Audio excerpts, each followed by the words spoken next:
You have been dreaming of your own cut flower garden, and now you are ready to make your dream a reality. You start putting pen to paper, you design your space, and now you need to decide exactly what you are going to grow in it. The process can easily become overwhelming. How many different types and colours of flowers should you grow, and how much of each variety? Hello, my name's Suzanne and I garden and grow cut flowers in Devon in the UK, which is round about a zone 8B.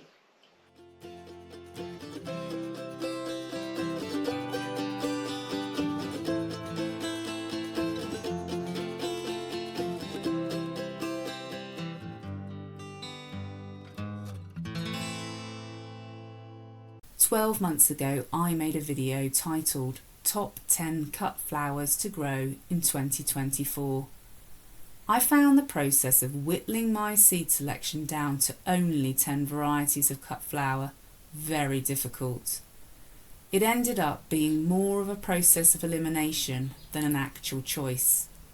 I have never actually grown just 10 varieties, and let's be honest, probably never will.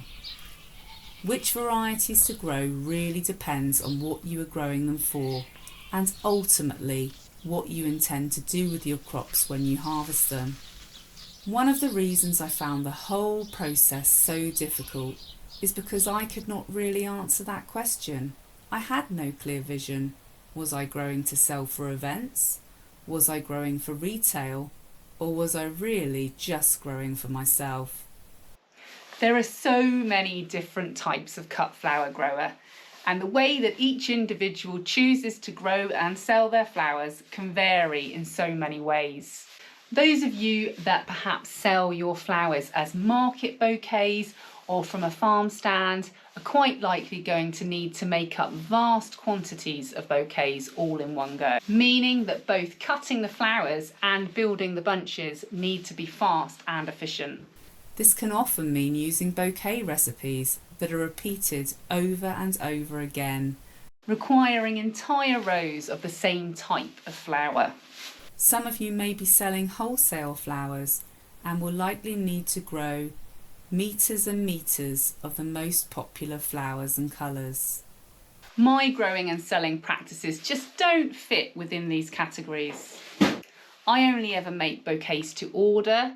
Each bouquet is hand-tied and every one is an individual and unique design.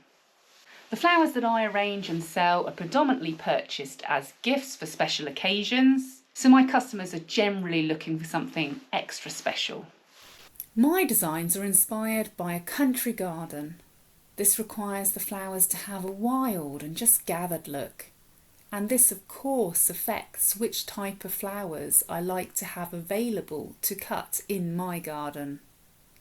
So this is why every grower should grow the flowers that they personally like to design with, as I have learnt from experience that having a type of flower in your garden that you simply do not like to cut is a wasted space. Because I do not create set bouquet recipes, I need a way to ensure that my customers are always receiving bouquets of a consistent size and value. So in order to achieve this, I follow the rule of stem counting, my focal flowers, my filler and my greenery, to make sure that every bouquet is easily comparable in both size and cost. This process actually begins at the point of ordering my seed and planting my garden. It is at this point that I want to ensure a good mix of flower shapes and a good selection of colours that will work well together in different combinations. I'm going to be listing some varieties that I like to grow. These are varieties that are commonly grown as annuals in the UK, although some of them can survive a mild winter. But as cut flowers, the plants are much stronger if they're sown every year. I find it really helpful to have some sort of plan of my garden in order to best help me choose how many varieties I can squeeze into my space. I like to place different flowers into different categories and then include 3 or more flowers from within those categories in the cutting garden. The categories I like to use are number 1, Umbelifers. Think of cow parsley, fennel, ami and Orlaya.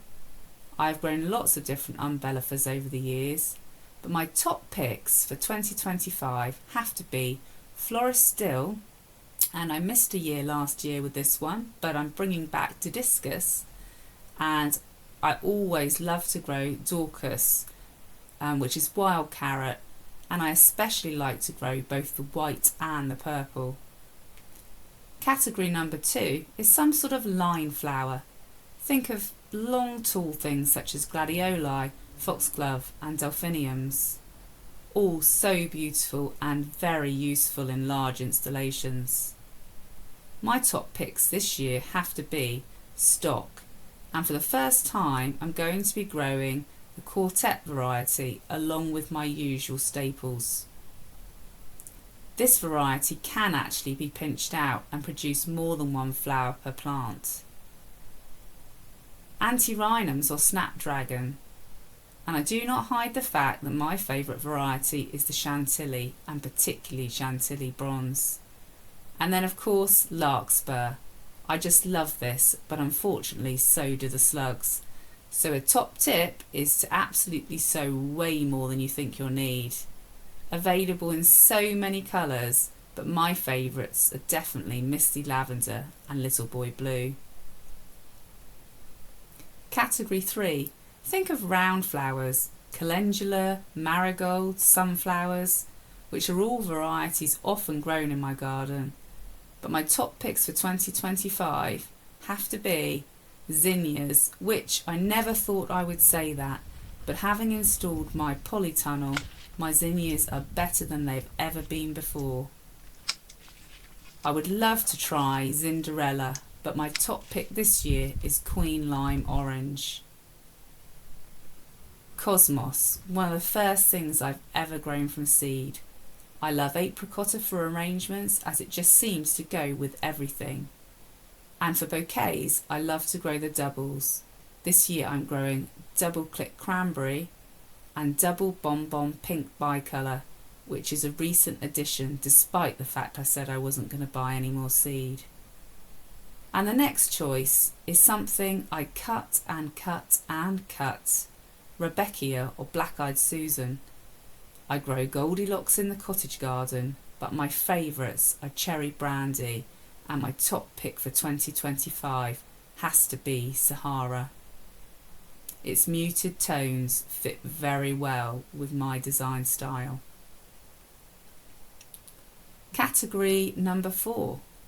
Think of your filler flowers, things that tend to be sprays and have more than one flower per stem. Feverfew, dianthus and oregano. Again, all varieties you will find in my garden. But my top picks for 2025 definitely have to be Statice. With a vase life that's hard to beat, it's a must-have for retail bouquets and dried flower projects. I have grown a real variety of colours over the years, and for drying I recommend blues and purples. My top pick this year has to be the pastel colours. My favourite filler flower has to be Annual Phlox, available in so many desirable colours and beautifully fragrant too. I've grown so many different colours, and I'm trying Moody Blues for the first time this year, although I think the stems are slightly shorter in those varieties. Phlox is a wonderful addition to the garden, and honestly it is hard to pick my favourite colour.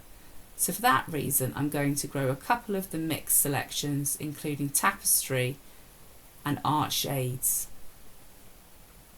I've put Annual Mallow or Lavatra into this category, but actually I often use this flower as a main round focal flower too, especially early in the year.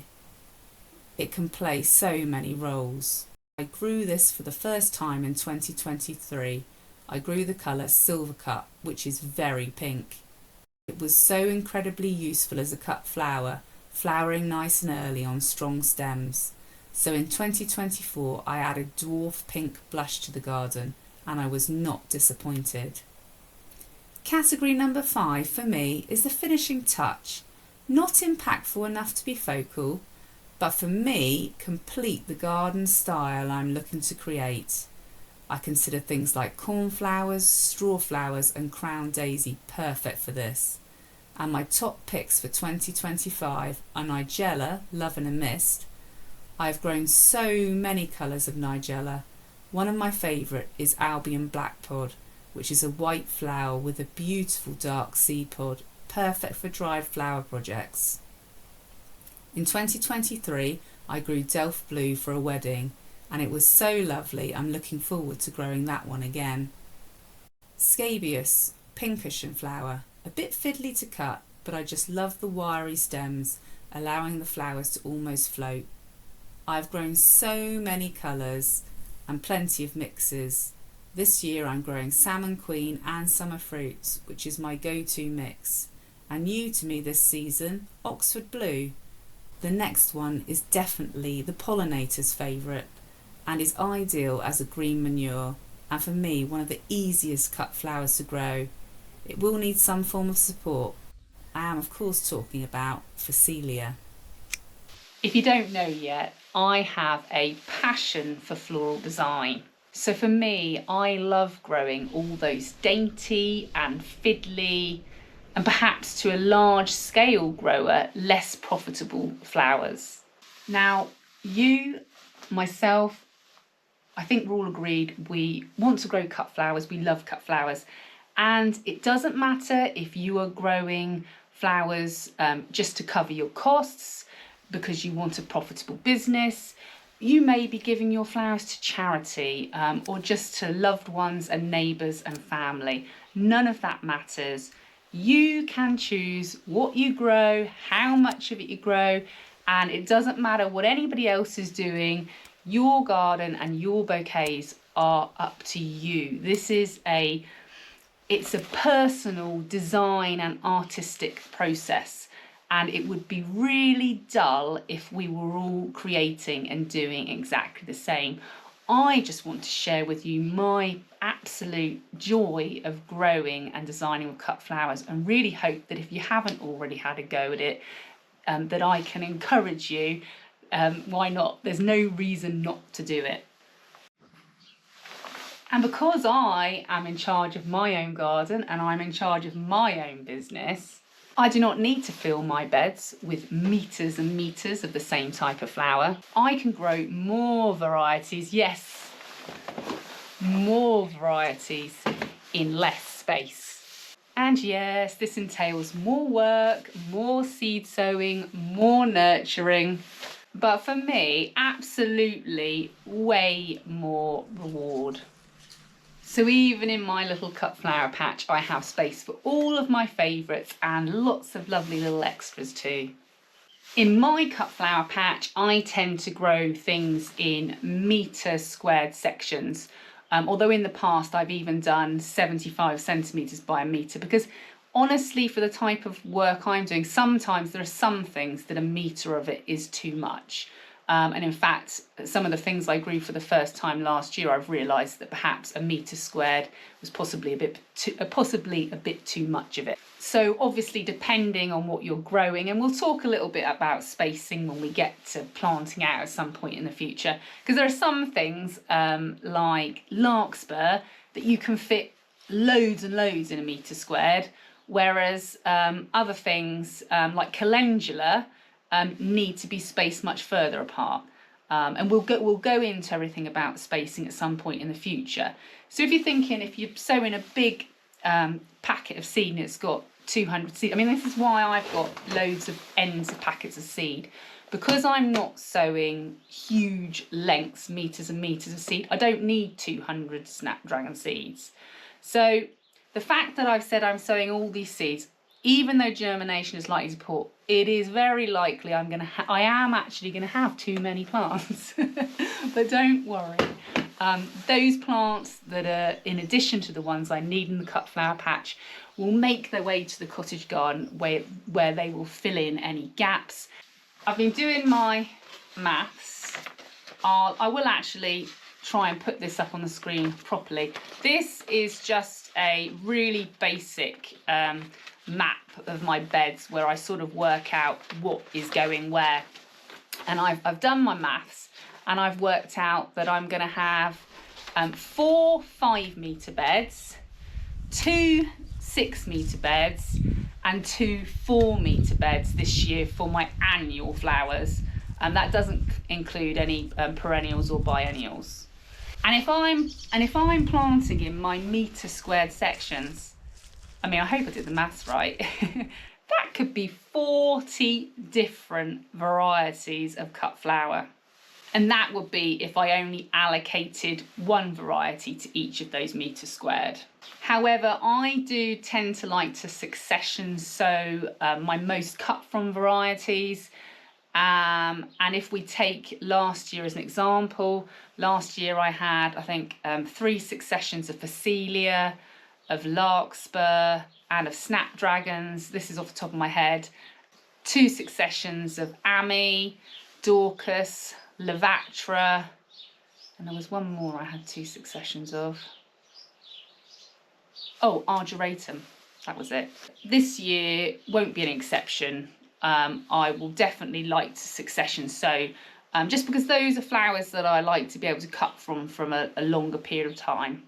And if I have, cut a whole load of flowers for some DIY wedding flowers or something like that, it's good to have a couple of patches you can cut things from as well. So if if you cut one whole patch of Snapdragons down, it's good to have a patch available if you get a bouquet order that comes in. Reviewing slightly on what I grew last year, I probably do not need to grow the same quantity of Auroch, of Argyratum, or of Crown Daisy. They're all great. You only need a little bit in a bouquet. They're not a focal flower. So by growing less of those things, I'm hoping to free up some space for things actually I didn't manage to have in the cut flower patch last year. I remember one of them was slugs, so I did germinate it and didn't get it. But I'm hoping to have space freed up again for cornflowers again this year. Didiscus is another one I've really missed. And if I can germinate it, Beplurum, but my seed, I haven't got a new seed for that, so it's the same old seed, so we'll see. Beplurum is better if you let it self-seed, but because I didn't have any last year, I didn't have any to let self-seed. So if I can get it to grow, we'll leave that to self-seed. It definitely is the most efficient and effective way of germinating it. And for me, some of those design treasures that I love to have in the garden, Nigella, not only the flower, but the seed pods for me, I love them, both fresh and dried, and then grasses. I'm not going to be putting a whole metre squared, say, to canary grass and a whole metre squared to Breeza maxima. I will grow a metre squared of a mix of different ornamental grasses. And yes, I am growing far too many different varieties, and my seed bill is always too expensive. But for me, the only way to learn which flowers I really love and cut far more frequently than others is to trial them. And some that just cannot justify having space in the cutting patch this year are Cynoglossum and Gadecia, so they will be relocated to the cottage garden instead. So just quickly, you can see this will be the new perennial bed. Then that's the peonies, roses. This is the polytunnel, and these are 2 of the annual beds I'm talking about. And then the 2 raised beds are here. This is the low tunnels. That will be annuals as well. And then we've got 4 annuals here. And the dahlias, I just move them around each year, sort of rotate them between, these beds, just so I don't have my dahlias in the same bed every year. And those of you that follow me will know that I lift my dahlias, and the reason I do that, well, there are 2 reasons. One, if I leave them in the ground, the slugs just nip them off and they never really seem to get going. The slugs just knock them back. So by starting them in a container, I put them out larger into the garden, and then they've got more chance. And the second reason is the water table in my cut flower patch is so high that even if I covered it and tried to keep it dry from rain coming on top, the water in my cut flower patch would still come up from underneath. So that's why I lift and store my dahlias.